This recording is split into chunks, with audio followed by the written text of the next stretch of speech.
O título do nosso sermão essa noite é Todas as Coisas Sujeitas. Todas as coisas sujeitas. O texto-chave se encontra em Efésios, no primeiro capítulo, versículo 22 ao versículo 23. Nós estamos encerrando hoje, esta noite, o primeiro capítulo do livro de Efésios. Nós vamos ler não somente o versículo 22 e 23, mas eu vou ler do versículo 15 ao versículo 23, para que aqueles irmãos que estão visitando possam pegar o contexto daquilo que nós estamos falando. Efésios 1, versículo 15 ao versículo 23. Por isso também eu, tendo ouvido a fé que há entre vós no Senhor Jesus e o amor para com todos os santos, não cesso de dar graças por vós, fazendo menção de vós nas minhas orações, para que o Deus do nosso Senhor Jesus Cristo, o Pai da glória, vos conceda espírito de sabedoria e de revelação no pleno conhecimento dele, iluminados os olhos do vosso coração, para saberdes qual é a esperança do seu chamamento, qual é a riqueza da glória para a herança dos santos, e qual a suprema grandeza do seu poder para com os que cremos, segundo a eficácia da força do seu poder, o qual exerceu ele em Cristo, ressuscitando dentre os mortos, fazendo assentar-se à sua direita nos lugares celestiais, acima de todo principado e potestade e poder e domínio, e de todo nome que se possa referir, não só no presente século, mas também no vindouro. E pôs todas as coisas debaixo dos pés, e para ser o cabeça sobre todas as coisas o deu à igreja, o qual é o seu corpo, a plenitude daquele que tudo enche em todas as coisas. Santifica-nos na verdade, a tua palavra é a verdade. Meus irmãos, nas últimas semanas nós tivemos e pudemos observar como a palavra de Deus nos ensina que Cristo reina absoluto, Cristo reina soberano em todas as áreas. Cristo reina, meus irmãos, não somente nas coisas celestiais, mas Ele reina também nas coisas terrenas. O seu reino estende em toda a terra. Não existe, meus irmãos, absolutamente nada no universo que não está debaixo do controle do Senhor Jesus Cristo. Todas as áreas da sua vida, tudo aquilo que se passa com você, tudo aquilo que se passa no mundo, tudo aquilo que se passa nos governos, todas as coisas estão debaixo do controle da pessoa de Cristo. Meus irmãos, isso nos traz um grande consolo. E o apóstolo Paulo, ele principalmente falando à igreja de Efésios, ele queria que os irmãos daquela igreja tivessem pleno conhecimento, e ele passa diversos versículos, diversas partes da palavra de Deus, explicando para aqueles irmãos e deixando claro para aqueles irmãos que, embora no presente momento nós estejamos passando por dificuldades e por lutas, mesmo assim o nosso Deus reina soberano e não existe nada que está fora do controle dele. Meus irmãos, isso é muito importante. Essas verdades, elas são muito importantes, porque muitas vezes, meus irmãos, as nossas mentes, os nossos pensamentos, eles se viram, eles passam a prestar atenção nas coisas mínimas dessa vida, e nós tiramos a nossa atenção das coisas que são mais importantes. Nós tiramos a nossa atenção de um Deus que reina eterno, de um Deus que reina absoluto e soberano sobre todas as coisas. E meus irmãos, e aqui nós vemos exatamente isso. O apóstolo Paulo agora, ele passa, nesses últimos versículos do capítulo 1, ele passa a mostrar para os irmãos a importância de nós termos esse entendimento, a importância de nós termos esse conhecimento a respeito de Deus. Meus irmãos, quantas pessoas, eles não têm conhecimento de Deus, eles vivem a sua vida em misérias terríveis, eles vivem as suas vidas, meus irmãos, completamente presos pelo pecado, eles vivem a sua vida completamente arraigados, pensando que eles não têm livramento, que o caráter que eles possuem, que lhes foi concedido pela sua natureza carnal, não pode ser mudado, eles não têm forças para seguir os caminhos de Deus. Recentemente, conversando com uma pessoa, ela me disse: pastor, eu quero ir à igreja, mas todo domingo na hora de ir para o culto me dá um desânimo. Meus irmãos, a pessoa que diz tal coisa, ela não tem conhecimento de Deus, e porque ela não tem o conhecimento de Deus, ela não tem o conhecimento dela mesma, ela não sabe do poder que existe na pessoa de Cristo para trazer a libertação. E meus irmãos, Deus quer que nós tenhamos conhecimento dele, para que nós possamos realizar no seu reino. Meus irmãos, esse poder tremendo que Deus nos concede, ele não é para que nós venhamos a usurpar da glória de Deus e construir reinos para nós mesmos e construir coisas para nós mesmos. Muito pelo contrário, ele quer, meus irmãos, que nós tenhamos conhecimento dele, de quem ele é e do seu imenso poder, para que nós venhamos a usar todas essas coisas que nos são estendidas no seu reino. Em Daniel 11, no versículo 32, Daniel diz uma coisa tremenda. Ele diz assim: ainda aos violadores do pacto, ele está falando a respeito dos israelitas que quebraram a aliança com Deus. Ele diz o seguinte: ainda aos violadores do pacto ele perverterá com lisonjas, mas o povo que conhece o seu Deus se tornará forte e fará proezas. Meus irmãos, o Daniel está falando exatamente isso já no Antigo Testamento, que aquelas pessoas que conhecem o Deus que eles servem, aquelas pessoas que conhecem o Deus que eles seguem, eles se tornarão pessoas fortes e eles poderão fazer proezas em nome deste Deus. Em João 5, 1 João 5, versículo 4, o apóstolo nos diz: porque todo aquele que é nascido de Deus vence o mundo, e esta é a vitória que vence o mundo, a nossa fé. Meus irmãos, nós temos poder em Cristo Jesus para vencer os desejos da nossa carne. Nós temos, meus irmãos, em Cristo Jesus o poder para conseguir superar as iras que sobrevêm sobre nós. Quantas vezes nós nos tornamos pessoas iradas? Quantas vezes nós pensamos que nós não podemos responder às pessoas com o amor de Cristo Jesus? Quantas vezes no nosso trabalho nós pensamos que nós não teremos forças para suportar muitas vezes o nosso patrão, aquelas pessoas com quem nós trabalhamos? Quantas vezes nos nossos relacionamentos, as esposas com seus maridos?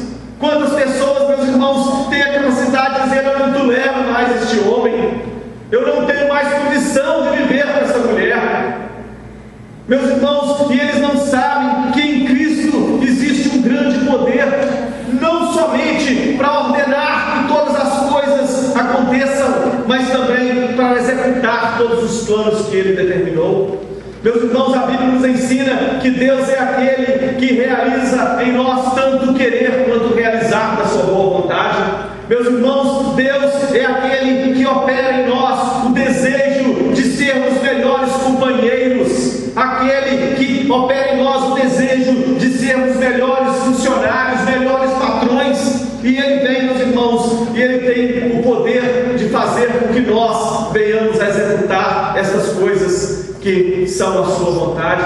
E Ele tem o poder para fazer isso exatamente por causa disso que a palavra de Deus nos revela, porque Deus sujeitou a Cristo todas as coisas estão sujeitas a Cristo. Uma vez, meus irmãos, que Cristo morreu na cruz, que pagou pelos nossos pecados e que ressuscitou dentre os mortos, a Bíblia nos diz que Ele se assentou à direita de Deus Pai, de onde Ele governa todas as coisas. Meus irmãos, quando nós estamos lendo a palavra de Deus, é muito importante nós observarmos o verbo em que essas palavras são escritas.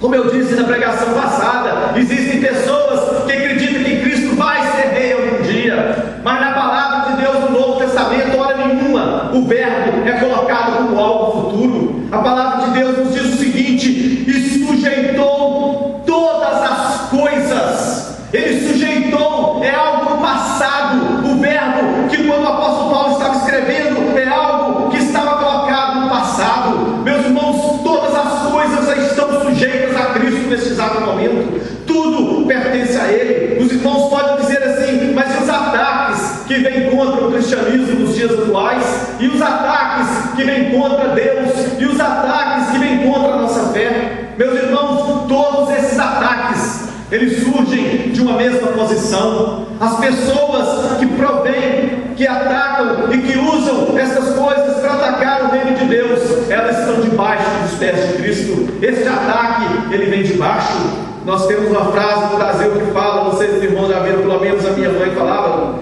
quando eu era criança a gente ouvia muito: que vem de baixo não me atinge. A gente até brincava: então senta no formigueiro. A gente brincava com a pessoa, mas é exatamente isso, meus irmãos. Todos os ataques que vêm contra Cristo, eles estão saindo de uma posição de subordinação. Eles estão sujeitos à pessoa de Cristo. Eles não podem fazer nada contra a pessoa de Cristo.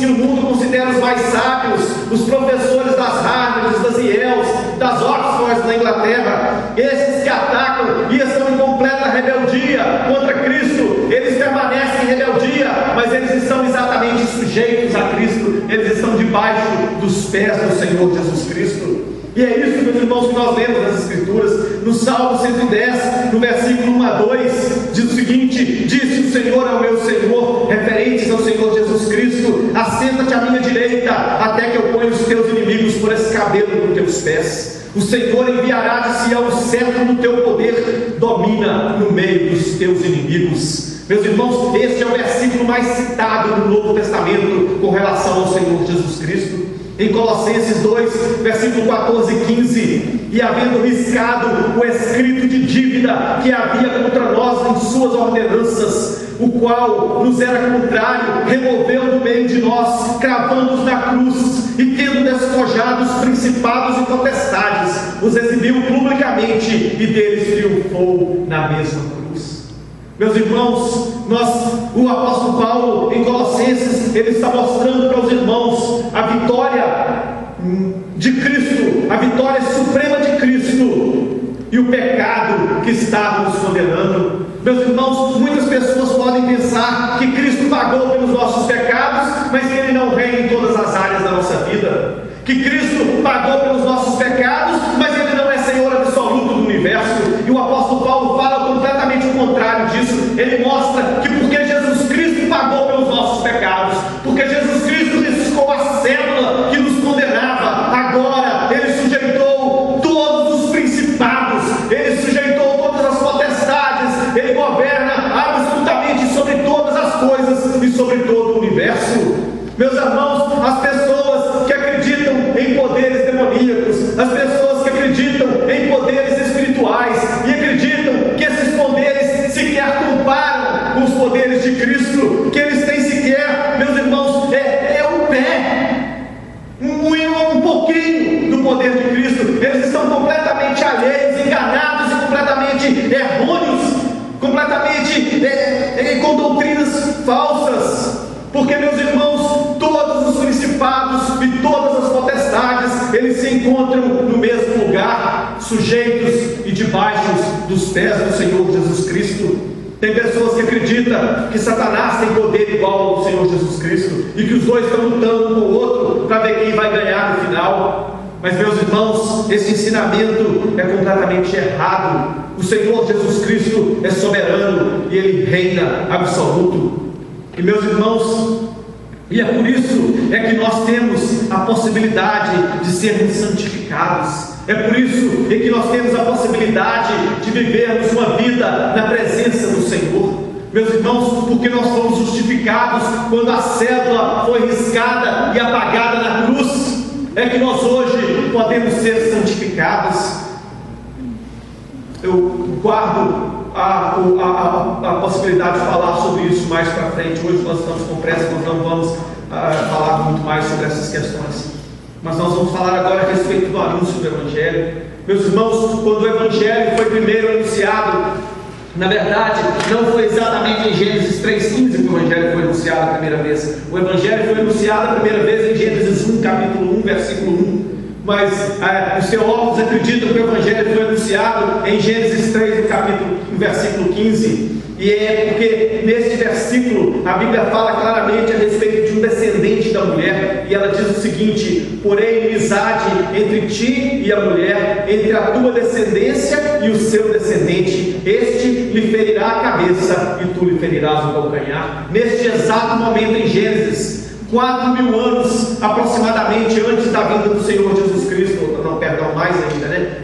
Moisés escreveu isso aproximadamente nesse período, mais 1.500 anos, mas aproximadamente 9.000 anos até a vinda de Cristo, talvez, mais ou menos, quando aconteceu esse fato, onde essa profecia foi dada à mulher do paraíso. E aqui nós já vemos a respeito do descendente da mulher, que é o Senhor Jesus Cristo, esmagando a cabeça da serpente. Novamente, no livro do Apocalipse, nós vemos quando a Bíblia fala a respeito da besta que teve uma ferida mortal na sua cabeça. E é isso, meus irmãos, novamente novamente uma referência a esse texto. Meus amados, isso está falando exatamente da soberania de Cristo, do reino de Cristo, do poder de Cristo, da redenção que Cristo trouxe a toda a criação, sujeitando todas as coisas a Ele mesmo. Meus irmãos, através do perdão de pecados, através da cruz, através da pregação do Evangelho, todas as áreas da vida, todas as áreas aonde o Evangelho chega, elas são transformadas, as sociedades, a vida pessoal, os relacionamentos. Meus irmãos, quantos de nós já teve a experiência de vermos casais que estavam em miséria, aonde já não havia mais possibilidade de reconciliação, aonde tudo já estava destruído, a família estava destruída, os filhos estavam longe de Deus. E quando essas pessoas ouviram o Evangelho, toda a sua vida se tornou sujeita a Cristo, casais se reconciliaram, filhos voltaram para a presença do Senhor. Meus irmãos, tudo porque Cristo sujeitou todas as coisas aos seus pés, uma vez que Ele fez pagamento pelos nossos pecados. A palavra de Deus nos diz mais, ela diz que Deus ama o seu Filho e todas as coisas lhe sujeitou. E agora, meus irmãos, nessa segunda parte, embora esse texto seja um texto dos mais difíceis de se estudar, no livro de Efésios, esse que nós acabamos de ler, os finais desse versículo, onde fala que Cristo é o cabeça da igreja e a igreja é o corpo de Cristo. Porque quando nós pensamos assim, nós podemos fazer uma imagem de Cristo só tendo a cabeça, né? Ele só tem uma cabeça e a igreja é o seu corpo. Mas é importante nós entendermos que Cristo é uma pessoa completa, tá? Cristo, Ele é completo, Ele é inteiro, Ele tem cabeça, Ele tem corpo, Ele está no céu nesse instante. Eu não posso falar para os irmãos quais são as coordenadas que Ele se encontra, porque nós não sabemos, mas Ele se encontra em corpo no céu nesse instante, governando e regendo todas as coisas. E ao mesmo tempo, a Bíblia nos ensina que a igreja é o corpo de Cristo. A igreja é o corpo de Cristo. E Cristo, meus irmãos, Ele governa através da igreja. Ele traz a execução dos seus planos, a execução do seu poder. E Ele governa e Ele traz todas as coisas debaixo dos seus pés através da igreja, que é o seu corpo. Porque a Bíblia nos diz que Cristo, Ele recebeu a igreja como seu corpo. E através dela Ele pode exercer a sua autoridade. Meus irmãos, a nós como igreja, nós não precisamos da autorização de ninguém para existir. É muito triste quando nós vemos em países como a antiga Rússia, como a China, onde uma igreja, para poder existir, tem que ir lá e pedir autorização para o governo, e o governo manda soldados para vir cá ver o que a igreja está pregando. E nós, meus irmãos, aqui nos Estados Unidos estamos caminhando para essa triste realidade, onde o governo quer dominar a igreja, onde o governo, meus irmãos, quer exercer as suas influências, trazendo exigências sobre a igreja em diversos aspectos. E nós temos que entender que a igreja, ela não depende da autoridade de ninguém para existir, porque a igreja, ela existe pela autoridade do Deus vivo, do único Deus, do soberano Deus. O secularismo e o movimento feminista têm invadido a igreja e têm tentado trazer para dentro da igreja os seus ensinamentos errôneos, com a sua força, com o seu dinheiro, com a sua toda a força que eles têm. Eles têm se levantado nos últimos tempos, tentando invadir a igreja e destruir a igreja do Senhor Jesus Cristo, pensando que nós dependemos de autoridades governamentais ou de autoridade até mesmo de homens. Meus irmãos, nós não dependemos da autoridade de homens. A igreja romana ensina que o Papa tem que autorizar as coisas para que as coisas possam acontecer e que todas as coisas estão debaixo da autoridade do Papa. Meus irmãos, nós como igreja, nós não estamos sujeitos à autoridade de ninguém, porque Cristo é a nossa autoridade, Cristo é o nosso cabeça. E aí ele fala a respeito de corpo e de cabeça, e que ele apresenta aqui nesse momento que Cristo, ele é o cabeça da igreja, e a igreja está sujeita a Cristo em todas as coisas. Cristo nos diz: vocês vão e nós vamos. Cristo diz: você faz e nós fazemos. Cristo nos orienta através da sua palavra. Meus irmãos, e a autoridade que Cristo recebeu do Pai, ela é transferida à igreja. como que nós somos parte do corpo de Cristo. E meus irmãos, e porque não existe nada fora do reino e da autoridade de Cristo, não existe nada fora da minha e da sua autoridade. Meus irmãos, nós vemos em 1 Pedro 3,22 as seguintes palavras: que está falando a respeito de Cristo, que está sentado, que está à destra de Deus, tendo subido aos céus, havendo-nos sujeitado os anjos e as autoridades e as potestades, tudo.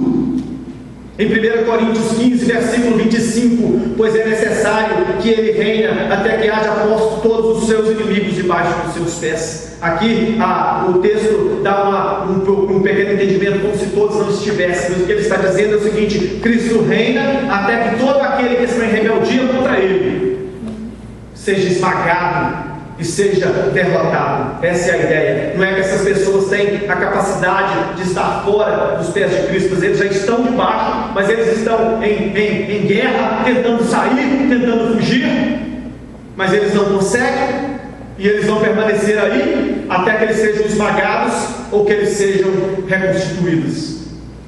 E meus irmãos, e o nosso trabalho como igreja do Senhor Jesus Cristo neste lugar, é continuar sujeitando todas as coisas a Cristo, trazendo todo o pensamento cativo a Cristo Jesus, trazendo todas as pessoas cativas ao Senhor Jesus Cristo, porque Ele é a plenitude de Deus. Em Cristo habita a plenitude de Deus, e essa plenitude de Deus é estendida até nós.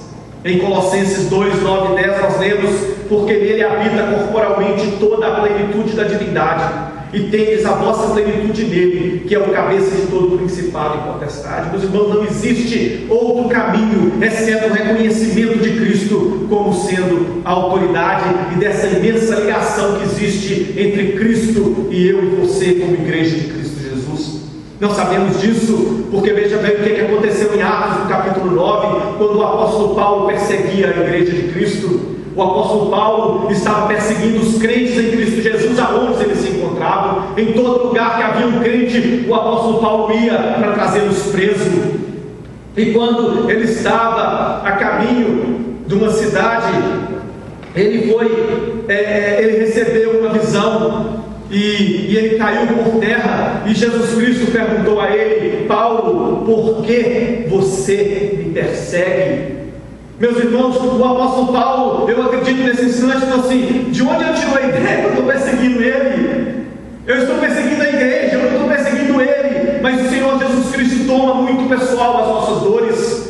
Quando o apóstolo Paulo estava perseguindo a igreja, ele estava perseguindo o Senhor Jesus Cristo. Quando a igreja é perseguida, a pessoa que persegue a igreja de Cristo, a pessoa que persegue a mim e você, ele está numa situação terrível. Ele está numa situação que, se você tiver um pouco de compaixão, você bota o seu joelho no chão e ora em favor dele, porque ele está, meus irmãos, afetando o próprio Senhor Jesus Cristo. E eu falo isso não é porque nós damos praga, como essas pessoas fazem por aí, porque nós desejamos o mal daqueles que nos perseguem, não. É porque aquele que está perseguindo o corpo de Cristo, ele está causando uma aflição. Nós estamos completando as aflições do sofrimento de Cristo, e aquele que causa sofrimento a Cristo será punido eternamente no inferno. Meus irmãos, é uma punição que nós não desejamos para ninguém, nem para o nosso pior inimigo.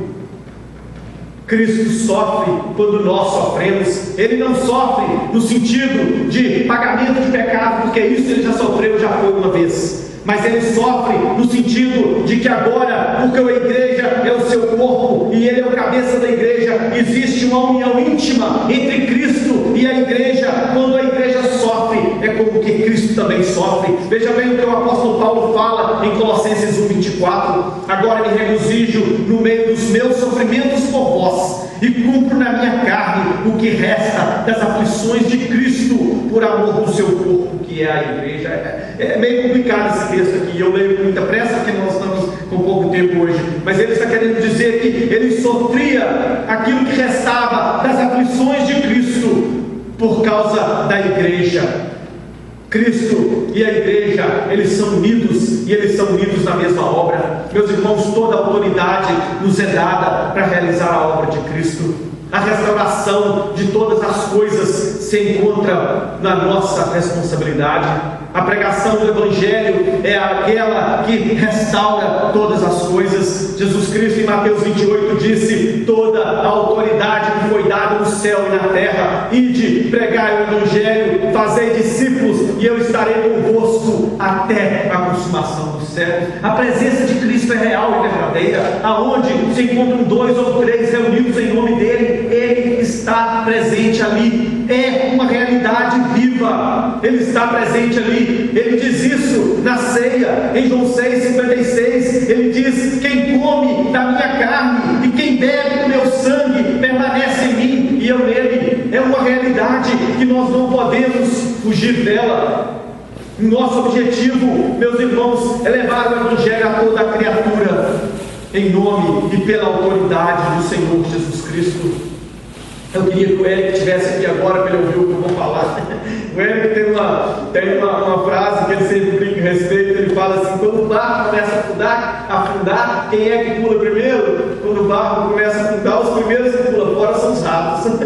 Ele sempre brinca assim. Mas, meus irmãos, eu tenho para lá para os irmãos que não tem barco afundando. A igreja do Senhor Jesus Cristo, por menor que ela seja, por mais insignificante que você pensa que ela é, por menos pessoas que ela tenha, meus irmãos, você não precisa pular fora do barco, porque nós estamos seguros, porque nós estamos fundamentados na autoridade e no poder do Senhor Jesus Cristo. Nós recebemos dele toda a autoridade e nós temos que ter conhecimento dessas coisas. O que é que Jesus Cristo disse aos seus discípulos? Vós sois o sal da terra. Vós sois a luz do mundo e vós sois o sal da terra. Se o sal se tornar insípido, se o sal perder o seu sabor, ele não serve para mais nada, a não ser para que ele seja pisado pelos homens. Vocês estão percebendo? Nós temos autoridade de ser sal e pisar e sujeitar todas as coisas a Cristo. Ou nós seremos pisados pelos homens, ou nós seremos colocados debaixo da autoridade dos homens, quando nós não reconhecemos o Deus que nós temos, quando nós não entendemos, quando nós não reconhecemos o Deus que nós servimos. Ou nós temos todas as coisas debaixo dos nossos pés, ou nós estamos debaixo dos pés de todos os homens. Esta é a única realidade que nós temos a entender pela palavra de Deus. E eu vou terminar, meus irmãos, falando novamente esse versículo de Daniel 11:32, a parte B. Mas o povo que conhece o seu Deus se tornará forte e fará proeza para este mesmo Deus, em nome dele.